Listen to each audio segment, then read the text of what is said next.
Finally, after 3 years, the Line Friends show is now on Netflix. And specifically, it's called Brown and Friends. Alright, let's go over the synopsis really quick. In a friendly neighborhood coffee shop, Brown the barista meets his special one, the cheerful Coney. Throughout the everyday adventure that is life, the friends get up to wild antics while Brown does his best to impress Coney. So yeah, it's a slice of life / comedy show, I guess? And it's also like a prequel to the entire franchise. I say that because in, the official Line lore, I guess we're gonna put it that way, Brown and Coney are married already, so I guess this is the story of how they met and how it came to be.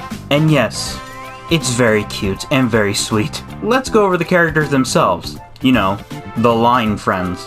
The Line Friends themselves are Brown, Coney, Sally, Leonard, Moon, Ponyo, Boss, James, Choco, Edward, and Jessica, as well as a few other characters who come in through the show.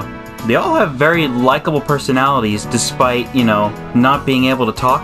Well, actually, they do have voices, but they don't talk. They kind of mumble. It's like the characters talk and they understand each other, but to us, it just sounds like blah blah blah blah blah blah blah blah blah blah blah blah blah. It's basically the Blob talking. Sounds like they're talking from the Blob. But you can actually hear words within the babble. Like, I remember Moon was leaving the cafe, and then he says, la la la, which sounds like later Brown. So it's not complete nonsense, you can actually hear words sometimes. Except Sally. I don't think Sally has any discernible words. She just goes, blah blah blah blah blah blah.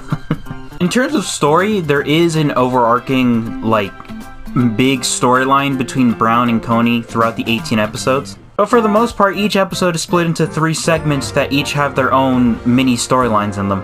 And they're fun. I mean, they're very cute and simple, but it gets the job done. They're entertaining. You really shouldn't be going into this expecting some kind of big old story. I mean, this isn't Lord of the Rings or The Owl House, I guess. Martin Scorsese would hate this and say it's destroying cinema. Now let's talk about the animation. I mean, I'm pretty sure it's come to no one's surprise that the animation is basically how the Line Friends have been animated ever since they went into 3D. Their bodies are simple, models, but with 2D expressions on their face. And it's very clean, very crisp. Oof.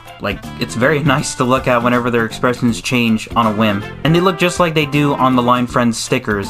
I'm talking about their expressions, by the way. Their expressions look the same as you see in the iconic stickers. Although in this show, they all wear clothes, which is not something they usually do. They're usually, in the nude. Well, actually, I say that, they don't usually wear clothes, but except, I think Choco, James, and Boss are the only characters who actually wear clothes. The point is, I appreciate that the show makers decided to give them clothing to make them more interesting to look at, because otherwise they would be rather bare. The backgrounds are very nice too, it fits them, they don't feel out of place. I like that the texturing around them is also simple, but at the same time they do have some kind of clothes texturing, which is very nice. Still, I'm just saying that it's simple done right. And I'm also trying to not say too much, so you can go check it out yourself. Now let me go over my sort of main problem that the show had, which is kind of like a problem exclusive to the first few episodes. There's 4 episode segments that feature farts, and I mean they feature farts. Holy moly, it's just farting.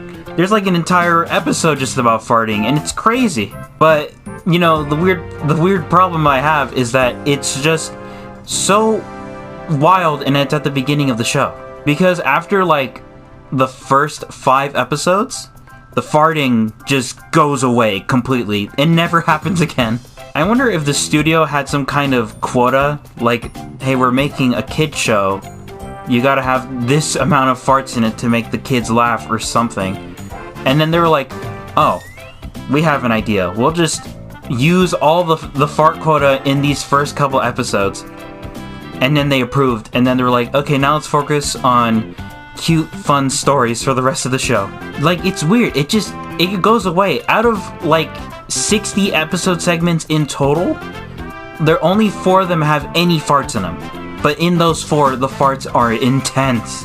Basically, what I'm trying to say is that if you come across one of those farting episodes, trust me, it goes away. You don't have to deal with it for that long. That's not the entire show. But the rest of the episodes are a lot more focused on just, having fun times with the line friends, and especially the relationship between Brown and Coney. And I have to admit, I got really invested into it. Oh my goodness. It is so well written and sweet.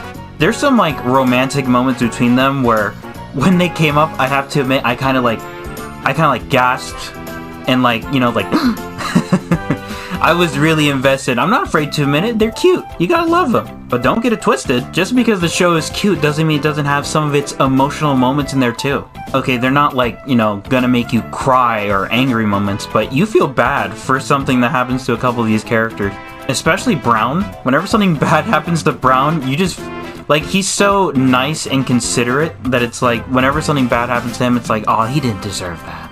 One of these episodes just straight up has a sad ending with no, happy conclusion. It just ends in a bad way for Brown. And I was like, oh, no. I feel bad for him. There's also very tense moments. There's real character stakes in this show.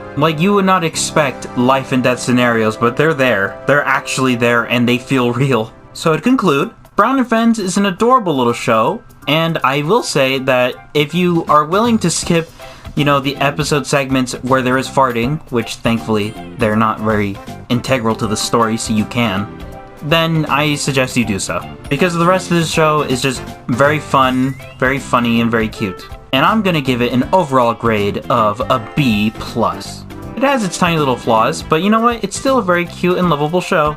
And I had a lot of fun with it, and I think you will too. And with all that being said, I hope you all have a wonderful day. Goodbye, everyone.